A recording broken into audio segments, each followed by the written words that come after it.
Good morning. Welcome to Subramani.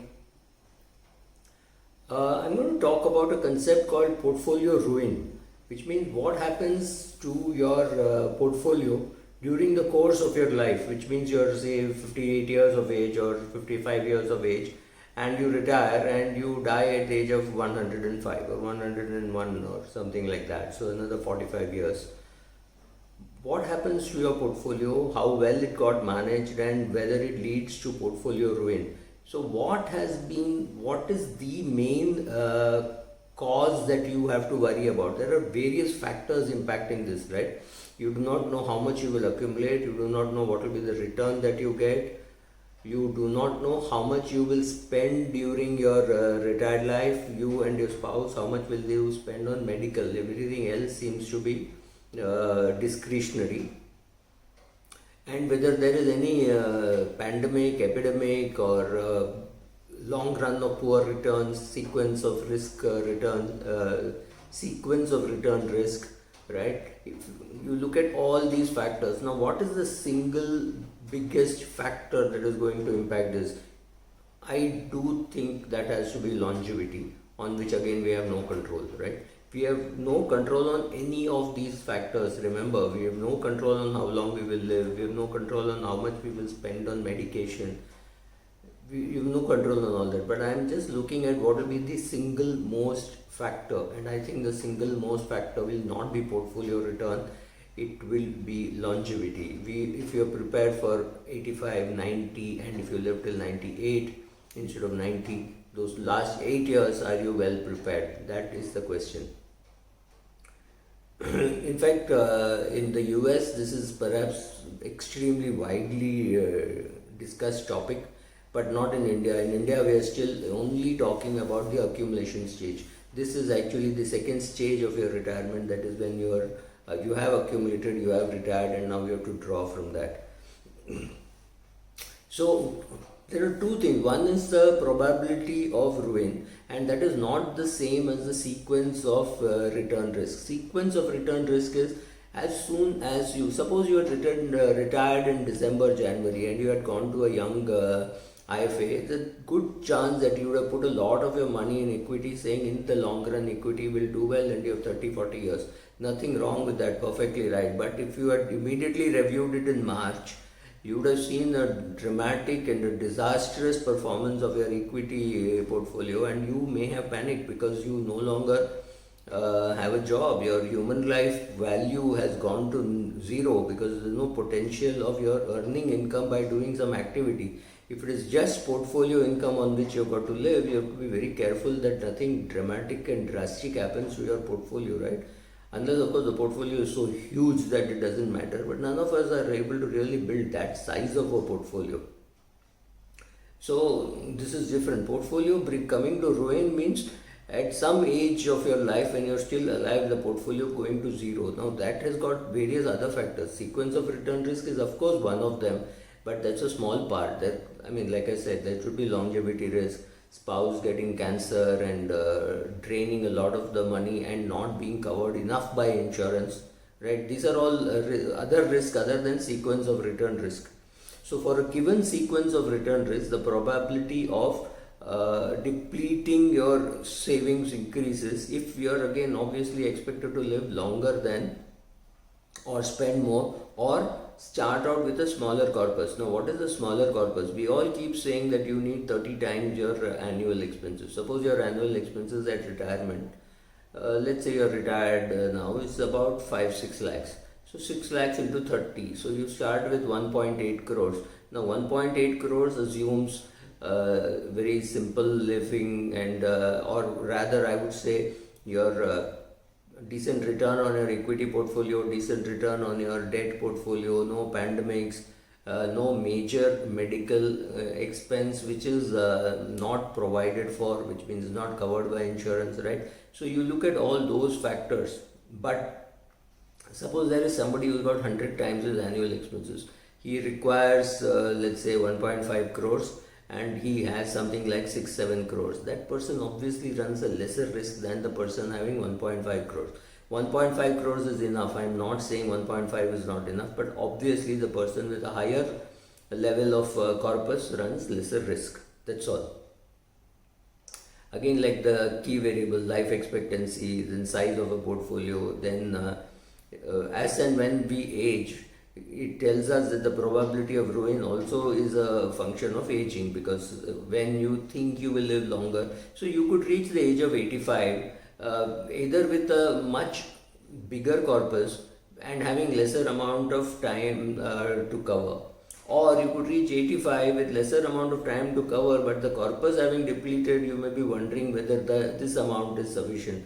So how you reach your age of 85 or how you reach your age of 92, those are the things for you to think about and see what is to be done and estimate the probability of exhausting the corpus, or what the Americans call the probability of ruin. Everybody has to agree that the return on portfolio is important. There's no doubt about that, which means the asset allocation. Do you have more money in equity and equity does badly, or do you have more money in debt and your debt fund runs into problems? There is a huge amount of NPA around in the economy. Economy is not doing well. These are all the risks which are there. Then you really don't know how much money will be left in the retirement funding portfolio in another 10 or 20 or even 30 years. So we all start with some 95% probability, typically 60% in equity, 40% in debt, and 95% probability that this portfolio will not get exhausted by the time you're 90, right? Because we are all working on the assumption that you will live till 90. Now what happens if that 90 becomes 108? None of us can be prepared for that kind of a contingency unless the corpus itself is big. So when a financial planner tells you you should target 30 times your annual expenses, you look at it this way: will you start a journey with exactly the same amount of money that you need? Suppose you need 400 rupees for a journey, 200 going, 200 coming. Will you say that you will leave the house with just 400 rupees in your pocket? Extremely unlikely, right? You would like to leave the house with maybe 1200 rupees, just in case something goes wrong. The bus breaks down, you take a taxi, or the taxi breaks down, you take another taxi, or you're forced to change the mode of transport, or something else happens, you're hungry, you want to eat something, anything could happen, right? And you have a debit card and you have a credit card. That is all the safety net that you're building. So here, that's what I'm saying, you need to build a safety net. So suppose you are a financial planner, does all the calculation, and he says you need 2 crores.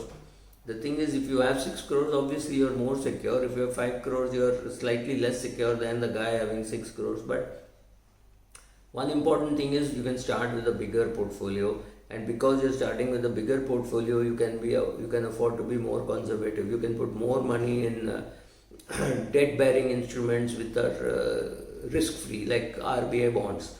The chances of RBI bonds not paying on time or something is almost very close to zero, right? So those are the things which you can do. Longevity you can't control. So and having more money means you can put more money in volatile portfolios, because you're saying, okay, I have some defense mechanism already in place. So when you're accumulating with periodic stock purchases before retiring, we don't worry too much about the prices today, because we are hoping to sell at a much higher price. But at what price should you sell?